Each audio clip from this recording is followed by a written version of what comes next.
Cukai nilai tambah atau value added tax dikenali sebagai cukai barangan dan perkhidmatan yang sering digambarkan sebagai pajak regresif kerana ia adalah penggunaan cukai dan kecenderungan untuk menurun seiring dengan kenaikan pendapatan. Negara-negara seperti negara Jepun yang mempertahankan sistem pajak regresif perlu mengambil beberapa langkah untuk menambahbaikan ketidakadilan cukai ini. Di Jepun, value added tax menggunakan kaedah pengurangan dengan nama consumption tax iaitu cukai penggunaan yang mula diperkenalkan pada tahun 1989 dengan kadar 3%. Oleh kerana Jepun menggunakan kaedah pengurangan dan bukannya kaedah kredit cukai pada kadar 3%, kerana terdapat beberapa tentangan yang kuat apabila diperkenalkan jenis cukai tidak langsung daripada beberapa kumpulan, terutamanya peniaga kecil, peruncit dan pengguna. Jadi, Kementerian Kewangan di negara Jepun ingin menjaga kos pematuhan dan perniagaan kecil hingga minimum untuk mendapat. Terdapat beberapa kesan negatif dan positif yang boleh kita dapat hasil daripada penggunaan cukai consumption tax di negara Jepun ini. Salah satunya ialah Baiklah, salah satu kesan negatif hasil daripada penggunaan cukai ini terhadap masyarakat negara Jepun ialah akan membebankan penduduk negara Jepun. Ini kerana faktor utama kos sara hidup yang tinggi, terutama kos kediaman dan pengangkutan. Oleh itu, harga barang dan perkhidmatan juga akan naik. Malangnya, upah dan gaji tidak naik secepat harga barang. Majikan menghadapi persaingan sengit. Oleh itu, majikan akan menghadapi juga tekanan untuk menurunkan kos operasi, terutama kos upah. Inilah yang menyebabkan peningkatan kos sara hidup di Jepun. Kita boleh lihat melalui rajah di sebelah yang menunjukkan tahap populasi di negara Jepun bermula pada tahun 1872 sehingga 2009 yang dibuat. Manakala kita boleh lihat graf tersebut menunjukkan penurunan bermula tahun 2010 dan seterusnya. Ini kerana semakin ramai rakyatnya tidak mampu berkahwin dan berkeluarga. Masalah berkait akibat keadaan ini ialah bertambahnya jumlah orang tua berbanding orang muda. Seterusnya, kita boleh lihat statistik di atas yang menunjukkan tahap kemerosotan penduduk, terutama yang membabitkan golongan muda, di mana mereka ini akan memberi kesan besar terhadap ekonomi Jepun. Golongan muda ini akan menyebabkan kekurangan pembayar cukai, namun kos bayaran pencen pula yang akan meningkat. 25% penduduk Jepun berusia lebih 65 tahun dan kadar ini dianggar meningkat lebih 33% menjelang 2050. Akibatnya, ekonomi Jepun berkemungkinan besar menghadapi krisis kerana jumlah tenaga kerja semakin hari semakin berkurangan. Sudah tentu kita boleh tahu bahawa orang tua bukan saja tidak mampu bekerja, malah sering menghadapi masalah kesihatan dan memerlukan penjagaan. Dalam arti kata lain, Jepun kini sangat tenat dari aspek ekonomi dan sosial. Proses pembangunan dan industriasi Jepun menyebabkan negara itu maju dari beberapa aspek, namun keadaan teruk bagi kebanyakan aspek termasuk ekonomi dan sosial. Masalah ekonomi dan sosial Jepun semakin serius boleh membuat rakyatnya pupus sebelum muncul abad ke-22 atau mungkin dalam hanya beberapa dekad lagi. Masyarakat dan pemimpin negara Jepun mesti mengkaji kedudukan Jepun lebih mendalam agar dasar dan kaedah pembangunan dapat dikubal dengan betul demi menjamin kesejahteraan yang lebih lestari untuk rakyat, terutama sekali generasi yang akan datang.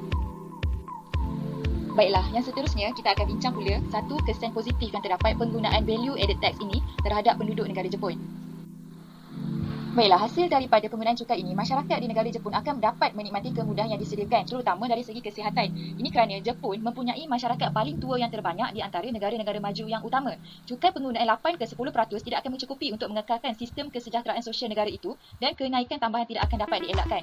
Bagi banyak orang, penduduk di negara Jepun, perkara pertama yang terlintas dalam fikiran ketika membincangkan kenaikan cukai adalah kesan terhadap ekonomi di negara Jepun itu sendiri dan daya saingnya. Logik di sebalik kenaikan cukai adalah bahawa kerajaan memerlukan lebih banyak wang untuk menyediakan pencen dan penjagaan kesihatan bagi golongan tua yang semakin meningkat sambil terus berada di timbunan hutang kerajaan terbesar di dunia maju. Sekurang-kurangnya separuh daripada pencen awam ke jururawatan, warga tua dan rawatan perubatan dibiayai hasil daripada cukai penggunaan ini. Tenaga kerja negara yang mempunyai sekitar 40% dari gaji mereka yang dipotong dengan pembayaran cukai pendapatan dan premium jaminan sosial. Tetapi apabila rakyat Jepun itu sendiri bersara, cukai pendapatan dikurangkan menjadi sifar.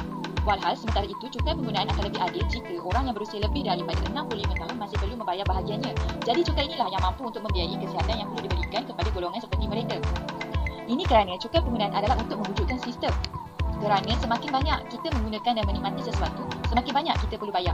Jadi, kita boleh lihat perbelanja dari segi kesihatan yang diterima oleh penduduk negara Jepun yang memperoleh keputusan yang meningkat sahabat tahun. Ini kerana jumlah warga emas yang tinggi di negara itu yang memerlukan servis kesihatan yang tinggi. Kita boleh lihat melalui rajah yang ditunjukkan sumber daripada nippon.com berdasarkan Kementerian Kesihatan Buruh dan Kesejahteraan Negara Jepun bahawa kelihatan tidak ada pengakhiran semakin tinggi perbelanjaan penjagaan kesihatan Jepun. Laporan yang dikeluarkan ini menunjukkan pengeluaran pada tahun 2018 meningkat sekitar 300 bilion dari tahun sebelumnya mencapai anggaran 42.6 trilion yen. Walaupun kadar pertumbuhannya perlahan dari 2.3% pada tahun 2017 kepada 0.8% pada tahun 2018, perbelanjaan mencapai rekod tinggi untuk tahun kedua berturut-turut. Cukai penggunaan kepada negara. Okey, yang pertama mestilah untuk menjamin hasil pendapatan negara. Okey, jika kita lihat keputusan untuk meningkatkan kadar cukai ini adalah seperti langkah yang salah, tapi bagi negara Jepun ia adalah salah satu cara untuk mengawal hutang negara yang semakin meningkat dengan meningkatkan kadar cukai bagi menjana hasil kerajaan. So, pembuat dasar fiskal biasanya mempertimbangkan tujuan mereka sebelum itu. Jelas dengan peningkatan ini, cukai penggunaan adalah untuk menjana hasil negara. Peratusan cukai diubah apabila pembuat dasar fiskal bertindak balas terhadap perubahan keadaan ekonomi dan tekanan politik di negara Jepun itu sendiri. Okey, dalam situasi ini, dasar fiskal yang digunakan adalah dasar fiskal menguncuk.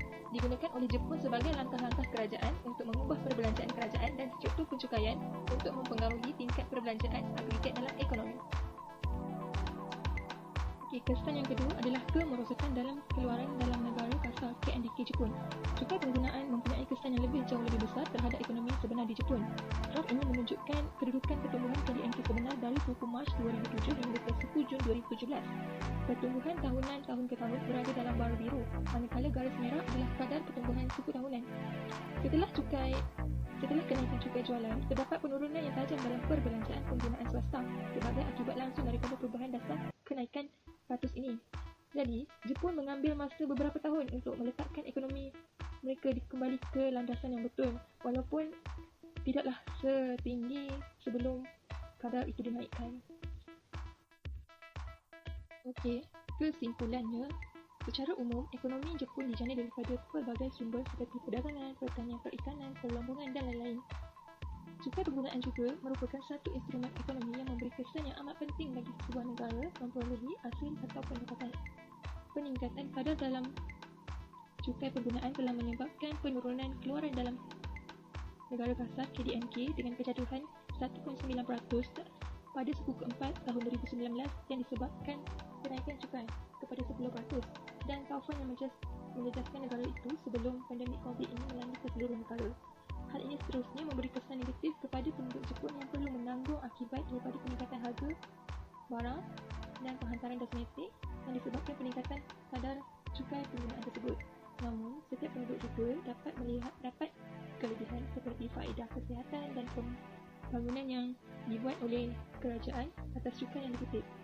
Kesimpulannya, cukai penggunaan mampu memberi kesan yang baik dan buruk bergantung kepada kebijaksanaan pengurus pemerintah dalam negara tersebut.